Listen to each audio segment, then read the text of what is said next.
విజయనగరం పురపాలక సంఘం కార్పొరేషన్ స్థాయికి చేరినా పారిశుద్ధ్యం మాత్రం మెరుగుపడటం లేదు. జిల్లాలోనే ఆదర్శంగా నిలవాల్సిన విజయనగరం పట్టణం దుర్గంధంతో సతమతమవుతోంది. శివారు కాలనీలోని పరిస్థితి దారుణంగా మారింది. డ్రైనేజీల్లో వ్యర్థ పదార్థాల కోసం వస్తున్న పందులతో ఇబ్బందులు తప్పటం లేదు. దోమలు విపరీతంగా పెరిగిపోయి జ్వరాలు విజృంభిస్తున్నాయి. విషయాన్ని అధికారుల దృష్టికి తీసుకెళ్లినా ప్రయోజనం కనిపించడం లేదు. ప్రతి కాలనీలోనూ పందుల బెడద ఉండడంతో ప్రజలు వాపోతున్నారు. అనారోగ్యాలతో తాము ఇబ్బంది పడుతున్నా నేతలు మాత్రం పట్టించుకోవటం లేదని స్థానికులు చెప్తున్నారు. బోల్డ్ పందులు వచ్చేస్తాయి బాబు. అక్కడ కానీ బకెట్ తోటి ఏది నెట్టమంతే ముందు తినేయడమే గొప్ప నాశనంగా చేసేస్తాను. ఎన్నారనేది ఇంటి ముందులు ఇంటి బయట అన్నీ ఇగో ఇవన్నీ కాలవలే ఇలాగే ఇందులోకి వెళ్ళిపోతాయి. అక్కడికి వెళ్ళిపోతాయి.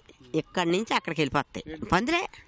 వర్షంలోను దోమలునమ్మా ఇలా బాబు ఫ్యాన్లు వేసుకున్నాయండి దోమలు. సాయంత్రం అయితే ఉండలేకపోతాను. దోమలు కాలువలు శుభ్రంగా బాగోలేవు. అన్నీ ఏమి ఇది సదుపాయం లేదు. పందులు ఎక్కువ బెడద ఎక్కువ ఉంది బాబు. ఇళ్ళ మీద కూడా వచ్చేస్తున్నాయి. మా తోటకే తిరుగుతున్నాయి. అయ్యి మనుషుల మీద కూడా కలపడుతున్నాయి. పిల్లల మీద ఇక్కడే పిల్లలు పెట్టడము ఆ చెట్ల కింద ఇందులో బెజెడ్ ఎక్కువ ఉంది. పందులు పిల్లలతో రాత్రులు బాగా వచ్చేస్తాయి. ఆ పందుల నుంచే పిల్లలు కూడా బయటకు వెళ్ళడానికి కూడా రావడానికి ఇది లేదు. స్కూల్ పిల్లలు ఏంటి మామూలు మనం తిరగడానికి బయటకు వచ్చిన పిల్లలు ఇబ్బందిగా ఉంటుంది. మరి దేని గురించి వస్తాయి మనకు తెలియదు కదా. మరి దాని గురించి దోమల గురించి వస్తాయి. దోమలు అయితే విపరీతం దోమలు ఉండలేకపోతారు. దోమల కాట్లు కింద చాలా ఎక్కువ ఉన్నాయి. పిల్లలకు జ్వరాలు అవి వచ్చేస్తాయి కూడా. దోమల కాట్లు ఎక్కువ అవుతాయి కూడా. మరి ఎవరు పట్టించుకోలేదు. చెత్తబండి వస్తున్నారు కానీ మామూలుగా చెత్త వేసుకుని వెళ్ళిపోతారు కానీ కారాలు తీయలేదు. అన్నీ ఆగిపోయే ఉన్నాయి. రాత్రి గేట్లు వేసుకోకపోతే ఇలాంటి కూడా వచ్చేస్తాయి పందులు మాత్రం. ఎవరు పట్టించుకోలేదు. ఇంట్లోకి కూడా వచ్చేస్తాను. రాత్రి పొగలు అనకంటాను.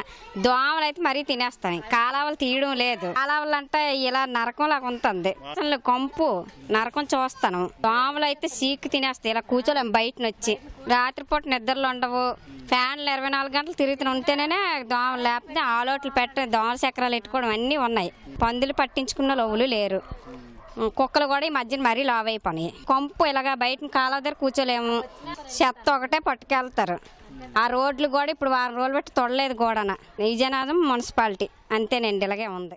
కాళ్ళు చాలా దారుణంగా ఉన్నాయండి. తీస్తున్నారు. ఎప్పటికప్పుడు తీసినా సరే మళ్ళీ నిండిపోతున్నాయి.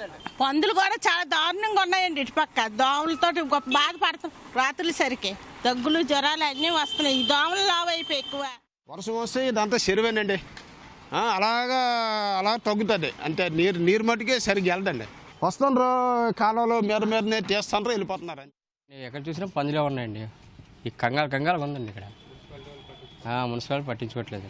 డ్రైనేజ్ వర్షం వస్తే మొత్తం అంతా ఎండిపోద్దండి ఇక్కడ. కుక్కలు పందులు ఎక్కువ ఉన్నాయండి. కంగాలు చేసేస్తున్నాయండి. దగ్గులే చూసారా గొంతులు పట్టేస్తున్నాయండి. అలాగే గొంతులు పట్టేస్తుంటాయి. 15-20 సంవత్సరాలు బట్టి ఈ నరకాన్ని అనుభవిస్తున్నాం మేము ఇక్కడ.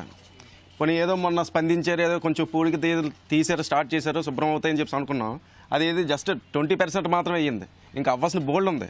చిన్న చినుకు పడితే చాలండి మొత్తం నిండిపోద్ది అంతా. పందులు విపరీతంగా ఉంటున్నాయి బాబు. రోడ్డు మీద ఎక్కడ పడితే అక్కడ కాలాలు ములగడం, మనుషులకు రాసియడం ఇవన్నీ చాలా బాధాకరంగా ఉంది. దానివల్ల సగం జబ్బులు మనుషులకి. మున్సిపాలిటీ పట్టించుకోవట్లేదు. పందులే మీకు రోడ్డు మీద మనుషులు రాసుకుని వెళ్ళిపోయినా సరే చూసుకుని వెళ్ళిపోవడం తప్ప ఇంకేట్లేదు. మొన్న ఈ మధ్యన శానిటరీ ఇన్స్పెక్టర్ గారు మా వైస్ చైర్మన్ గారు చెప్పడం వల్ల కొద్దిగా బాక్స్ పెట్టుకోమని చెప్పారు. అది వచ్చిన వాళ్ళు పెడుతున్నారు. తర్వాత మరి కనబడట్లేదు. మరి రోగాలు మరి వీధి అలవాటు అయిపోయింది. మేము ఎక్కడికి వెళ్ళాలి. మరి వచ్చిన వాళ్ళు ఏంటంటే చెప్పలేదా చేయలేదు అడుగుతారు. కానీ మాకు అలవాటు అయిపోయింది. మేము ఎక్కడికి వెళ్ళగలం. మరి అది వీలైనంత వరకు ఎవరైనా పంపించడం ఫోన్ చేస్తే ఆ కాలువ క్లీన్ చేయడం పంపించడం అలాగే అవుతుంది.